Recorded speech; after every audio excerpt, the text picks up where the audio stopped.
Ladies and gentlemen, it's indeed my great pleasure to be able to introduce today's keynote speaker. And I'd be disingenuous if I didn't say up front that Andoni is one of my favorite people, a great friend, a confidant, and a trusted advisor. I've known Andoni for many years, and I've had the great privilege of traveling around the country together, visiting several prestigious groups, including the Baggers, the Woodchucks, and most recently, the Cockroaches. So Andoni's a wonderful friend to fire engineering, myself, and FDIC, whether it's writing articles for the magazine, doing live webcasts for us online, or presenting here at FDIC. He's always stepped up to the plate. He's always hit a home run. On a really serious note, my friend Anthony recently suffered a stroke. And I was completely taken by surprise because when I heard the news the day before, Anthony and I had spent several hours together on a webcast on leadership. And I'd never had as much fun being online before. We just had a blast. Anthony, thankfully, thank God, he survived that stroke.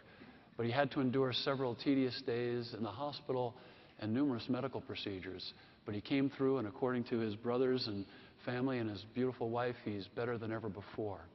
And I'm telling the truth to you now. I'm going to tell you a story. I'm going to give Anthony up a little bit because that's what we do to each other. We rat each other out. The first phone call that Anthony made from his hospital bed wasn't to Mom, wasn't to his brothers, wasn't to his lovely wife. He called us at Fire Engineering. He called us to reassure us that his article that he was working on for the April edition would be in on time, and he would absolutely be here today to keynote. And that's a true story. I'm like, don't you think you should call your mom? So he is the kind of guy who would never let you down. That's just the type of man he is. He's a man of his word, and those men are few and far between these days. Let me tell you a little bit about this true Renaissance man. Anthony Kastros is a 25-year veteran of the fire service. He's the manager of the Sacramento Fire Department Command Training Center and an online battalion chief. He has served for 10 years in the California Task Force 7 on the Incident 1 Type Management Team. He's the author of the book Managing the Fire Service Assessment Center and the video series Managing Fireground Command, Calm the Chaos. He has been published several times in fire engineering, and he has coached thousands of firefighters throughout the country on command, tactics, and leadership. He has a bachelor's degree in business, human resource management, and an associate degree in fire science technology. Ladies and gentlemen, it is our distinct honor to introduce to you right now our keynote speaker, Battalion Chief Anthony Kastros. Thank you. Thank you. I love you, man. Love you.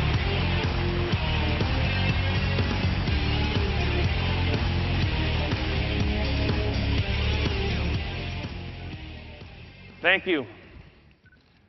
Does anybody sign up for the medical privacy class that's supposed to be later this week? I think there's a HIPAA violation class. I think Bobby Holland's teaching that.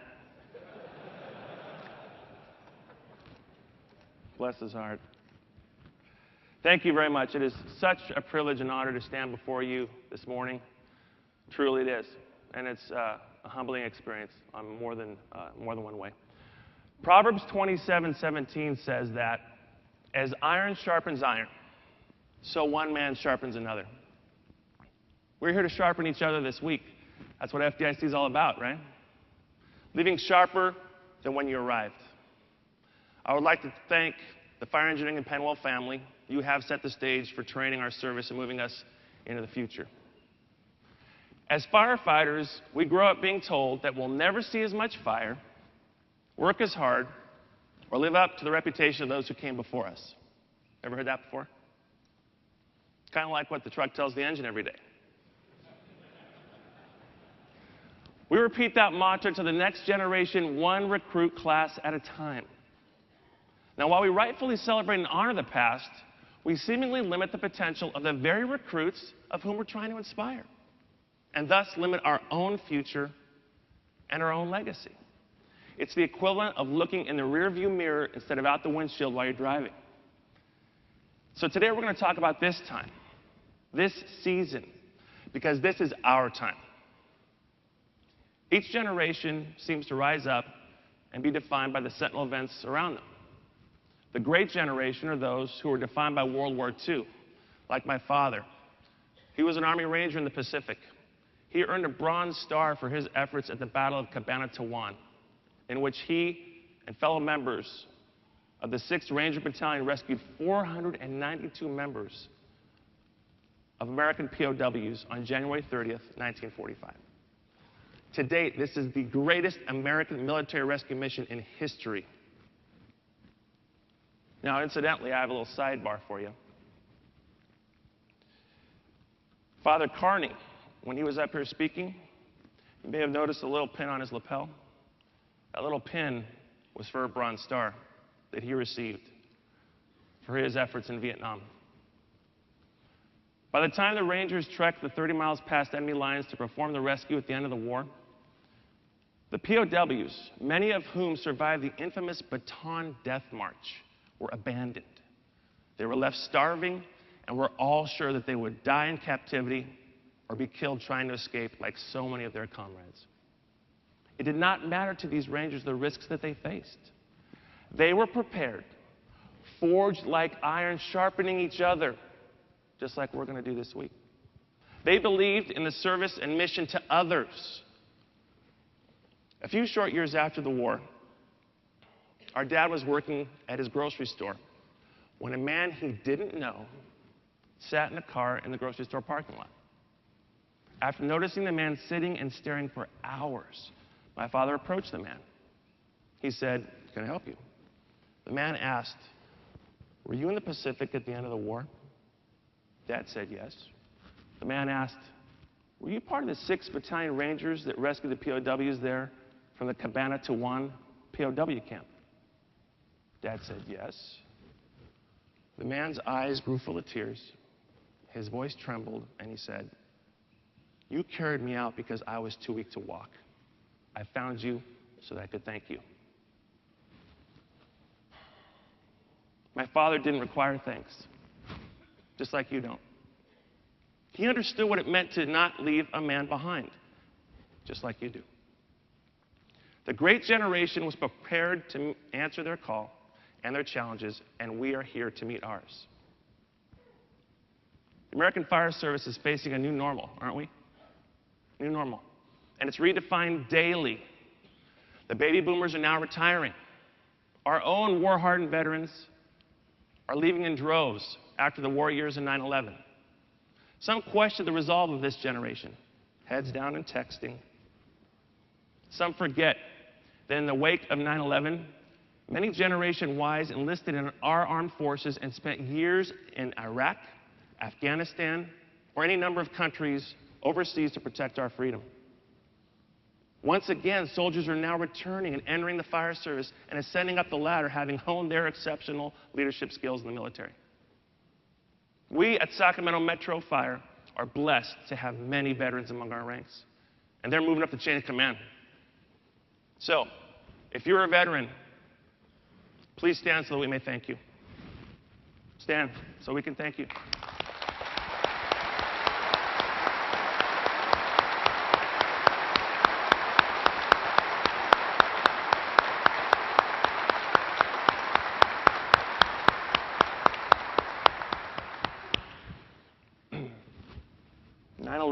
Was the most significant American tragedy since Pearl Harbor itself.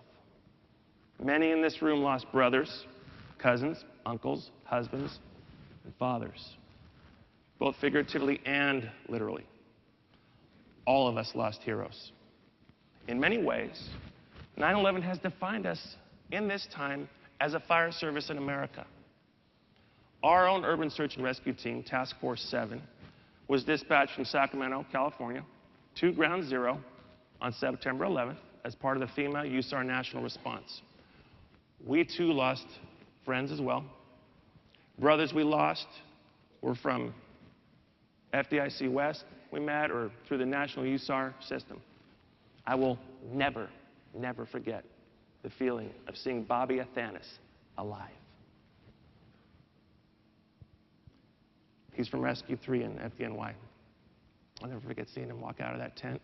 He emerged from a tent in the midst of the rubble of the pile. I embraced him so tightly as he whispered into my ear, "Dennis Mojica didn't make it. My heart was elated and broken in the same instant. Rather than be defined by only the events that occur around us, we must define ourselves by the character and conviction that lies within us. We must define ourselves now. I know that I'm preaching to the choir today. And I ask you, what will be our anthem in this generation? I submit that ours is an anthem of leadership. Why?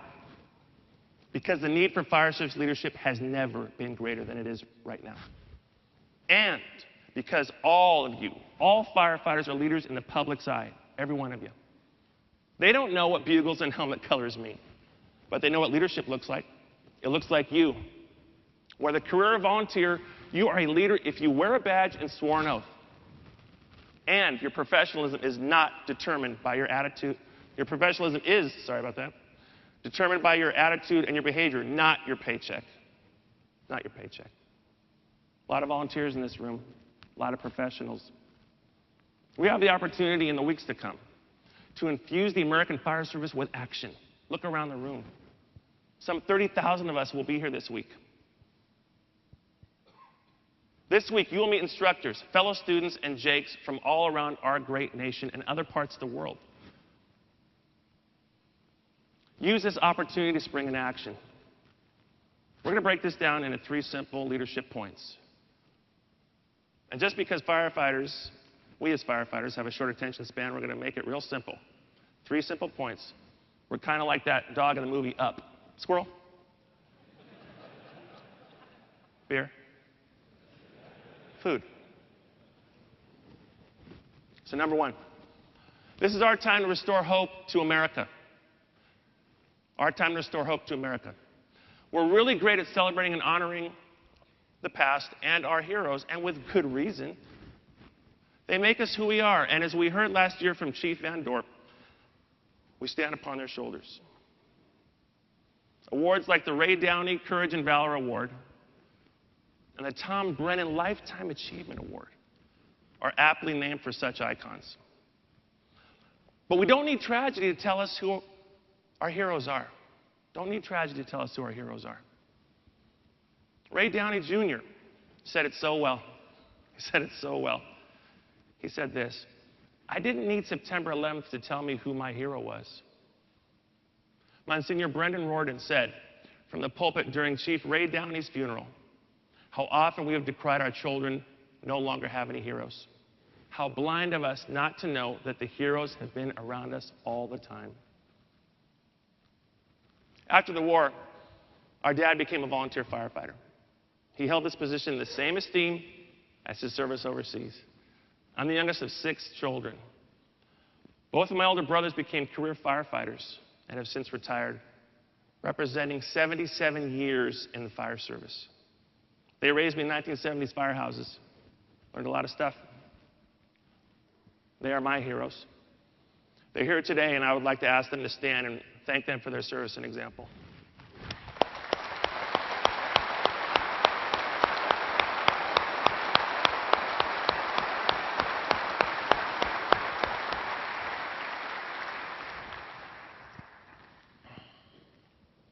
They can't stand for very long. They're really old. Sorry. Heroes don't just save lives, they shape lives. I declare today that heroes still exist and that you are today's heroes. This is our time because America needs us. Make no mistake. There's a war going on in America. It's been going on since the dawn of our country. It's the same battle that our forefathers and heroes fought. It's a battle for the heart and soul of America. Quite simply, it's the battle for hope. And when you pull up in your engine or truck, you bring hope. We bring a sense of calm in the storm, a calm to the chaos that no one else can bring.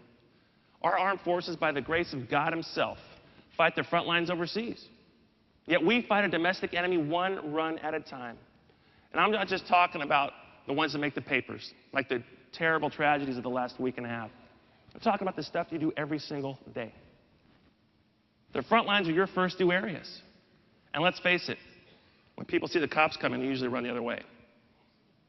No offense, but when's the last time you saw somebody run away from a firefighter? They run to us, never from us. And today's battlefield is punctuated by the economy and punctuated by a sense of despair in a post-9/11 world. We felt it on that fateful day when our brothers were murdered. We must never forget our fallen brothers. And we must never forget that we who remain bring hope. We who remain, those of us in this room, bring hope. Regardless of your budget, company closures, reductions in staffing, rank or pay, this is our time to bring hope. The American who has their own 9/11 doesn't care in that moment whether you're volunteer or paid, but they care if you're professional. They don't care if you're staffed with 2, 3, or 4, but they care if you have the honor and courage to put yourself in harm's way and save their loved ones. They don't care about your ISO rating or if you're accredited. They don't care. But they care if you know your job. We must not divide from each other, or we too will be destroyed. Because without each other, we have no hope. As we travel the streets going from call to call, we are literally the beacon of hope in the streets of a hopeless America. We remind them of what was once good, and it can be again. Let me give you an example. This is the kind of hope and inspiration that any of us can bring on any given day. Metro Fire Engine 109 responded to a young girl who had a medical problem. She had a terminal condition. The family was even more upset, as many had flown in from out of town to take her to see the musical Peter Pan. You can imagine all the planning that took place, right? She was transported to the local hospital that night. Upon learning of her situation, the Engine 109 captain and crew drove many miles out of their jurisdiction to the theater and apprehended Kathy Rigby, the famed actress who was playing the lead role of Peter Pan. They convinced her at Halligan and Axe Point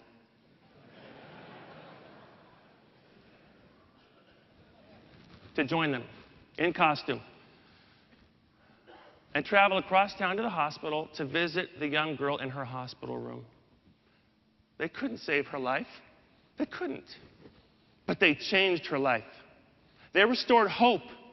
They reminded that little girl's family that heroes do still exist and that heroes don't just save lives, they shape lives. So point number 1, this is our time to restore hope to America, one run at a time. Number 2, this is our time to build leaders for the future. Leaders for the future. So what about leadership training? Firefighters learn by doing, don't we? We learn by seeing and doing. Firefighters must see the end game and how to get there, not just study the different elements in textbooks. Why are there only a dozen or so command training centers in America? Why are there almost no fire service leadership training centers in America? That's not good enough.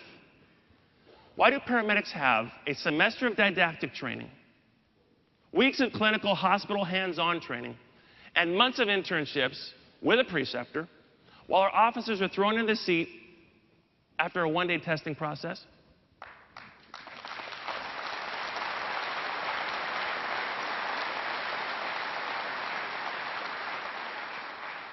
That's not good enough. Paramedics can only kill one person at a time. I've done the math. A poorly trained company officer can kill an entire crew. A poorly trained battalion chief can kill multiple crews, and a dysfunctional fire chief can kill the soul of a fire department.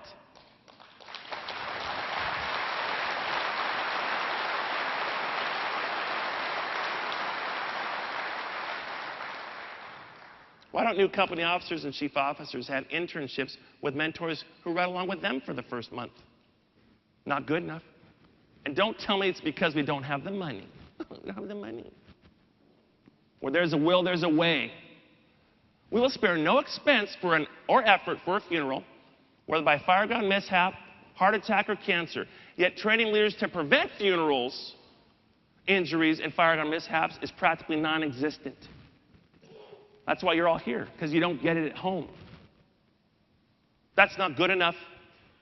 It's not good enough. As my friend Frank Ritchie stated on this very stage, it's not a culture issue. It's not a culture issue. It's a leadership issue.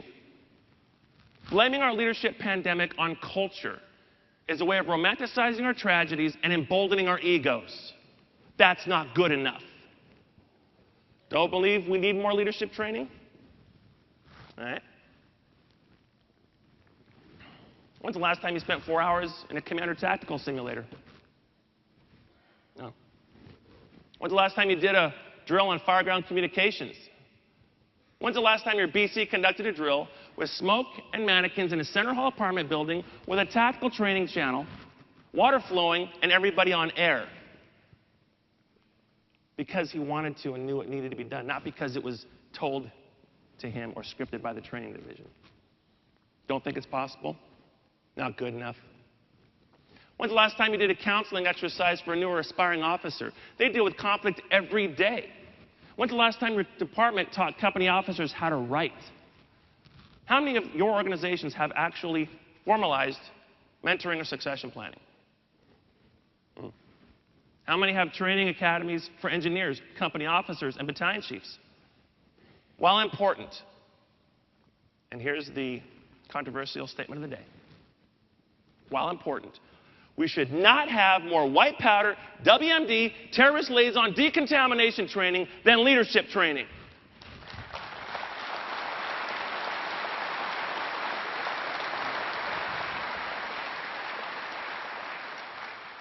Leadership muscles need to be built through realistic training if you expect to have the strength of courage to act. Without action, leadership is just lip service. We must develop future leaders by mentoring them, not just with stories at the kitchen table, but with real, tangible, hands-on leadership training to help them and their crews survive and thrive. Teach them that modern homes are lethal, that homes built today can withstand re-entry into Earth's atmosphere. I've seen it.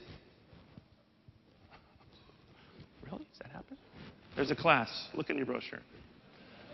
Coupled with lightweight synthetic petrochemical solid contents, these house fires have gone from bread and butter routine to burnt toast flashover chambers. The benefits of solid, realistic, and ongoing leadership training far outweigh the costs. One department paid millions in lawsuits because one company officer failed to lead at the kitchen table.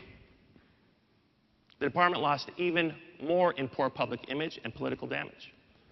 What's the cost when your engine or truck gets in a vehicle accident and kills a civilian? It happens.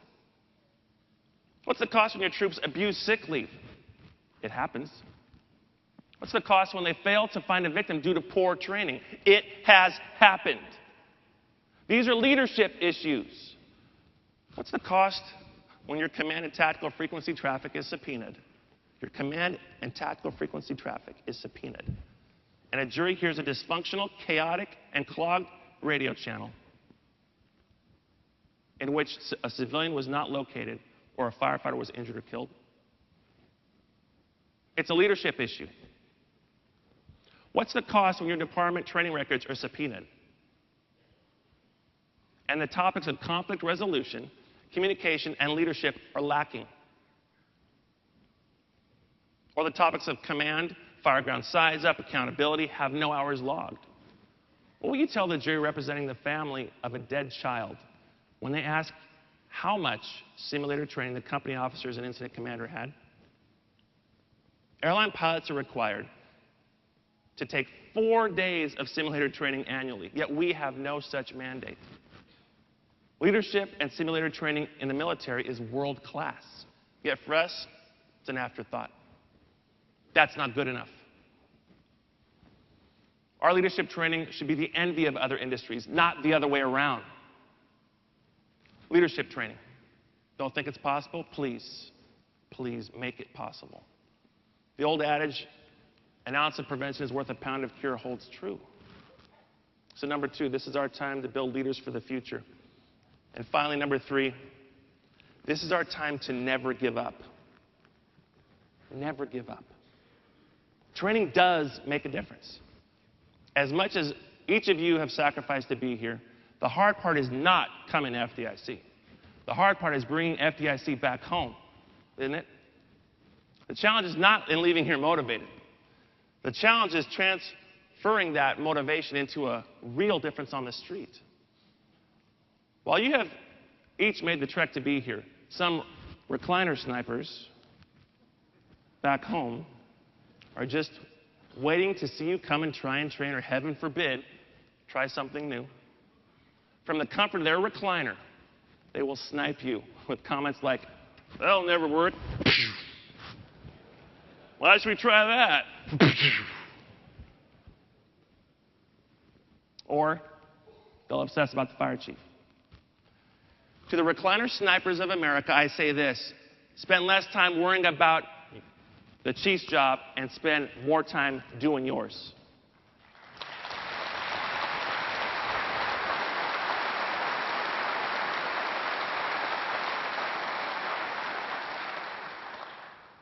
Shut up and train. Just shut up and train. Many years ago, when I was a training officer, I was once conducting a drill, and the crews were obsessing about the chief at the time and his inadequacies. One of them actually said this. He said this. He goes, "Well, when the chief does his job, then we'll train." Remember that stroke? My left eye began to twitch uncontrollably. The last thing I remember before I passed out was the slight taste of vomit in my mouth. After I regained consciousness and while hosing off my bunker pants, I simply told them this: when you are in a burning building, it does not matter who the chief is or what he or she is or isn't doing. This training could save your life or that of a civilian, so shut your trap, do your job, and train.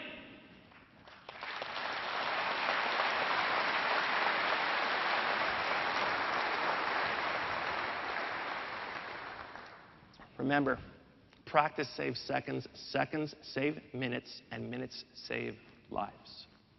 Fight for every inch and every second on the drill ground, and it will pay off on the fire ground. And you too, chief officers. Are you training with your crews on fireground tactics, communications, command, and size up? Or are you hiding in your offices making lunch plans and coffee dates? I once had a firefighter call me and ask for mentoring. He actually said this: "My chief is a good BC. He's just not much of a mentor." That familiar taste of vomit came back again. Never give up. We will make a difference. Here's a story to illustrate. On the morning of August 28th, 2010, Sacramento Metro Fire was dispatched to an apartment fire with a 4-year-old little boy trapped. Engine and truck 106 and I arrived to find a well-involved second-story garden apartment fire that was extending into adjacent units in the attic. The fire was now pushing out multiple windows and doors and was moving down an interior hall toward the unconscious 4-year-old whose interior bedroom door was open. Captain Kevin Wagoner from the truck and Captain Steve Turner from the engine agreed on a vent-enter-search tactic. While the truck went for the rescue through the bedroom window, the engine slowed the fire's progression with surgical precision to prevent steam and products of combustion from impacting the victim and the crew downstream. The victim was on the gurney 4 minutes and 32 seconds after arrival of the first Duke company. The incredibly skillful tactics and situational awareness performed by those first 2 companies is nothing short of masterful and heroic. Little J.T. Thomas was transported to the nearest emergency room, unconscious, not breathing, and was subsequently moved to the Shriners Hospital, where he was in an induced coma for 6 days. We prayed continually for him that week. J.T. left the hospital with absolutely no deficits, no memory of the incident, and only a small burn to his arm from the windowsill as he was moved out to the tip of the ladder during VES. That tells you how hot it was. By the grace of God, he was virtually unscathed. He walked out of the hospital a week later. Why tell you this story? None of the firefighters on Engine or Truck 106 had ever attended FDIC. They didn't learn VEIS at FDIC. They never went to Captain Mike Dugan's class. They were never inspired by Bobby Halton. But here's the catch. They were trained by those who had. They were trained by those who had.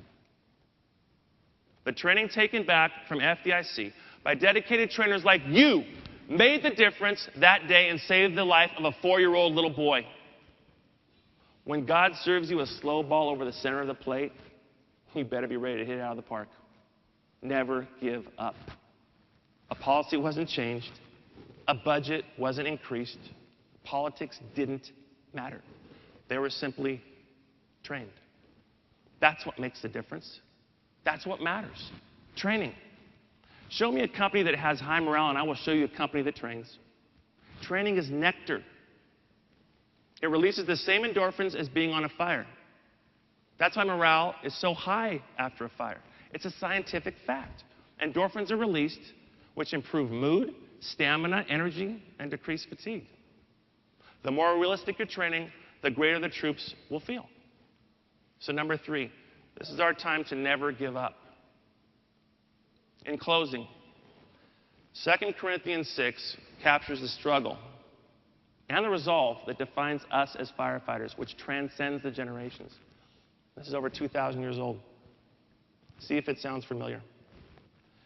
We put no stumbling block in anyone's path so that our ministry will not be discredited. Rather, as servants of God, we commit ourselves in every way in great endurance, in troubles, hardships, and distresses, in hard work, sleepless nights, and hunger.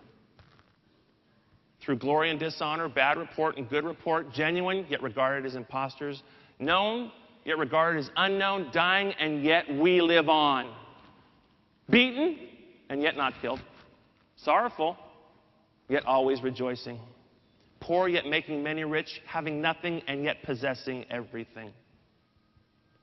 Remember, this is our time to restore hope to America. This is our time to build future leaders. And this is our time to never, ever give up.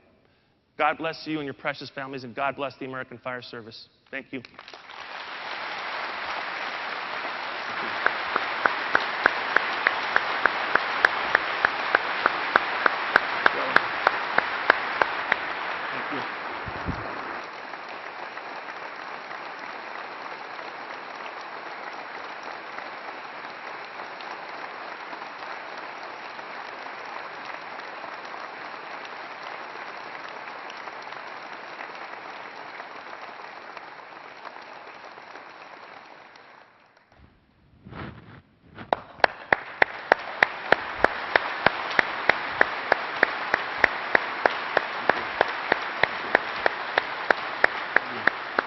Thanks, brother.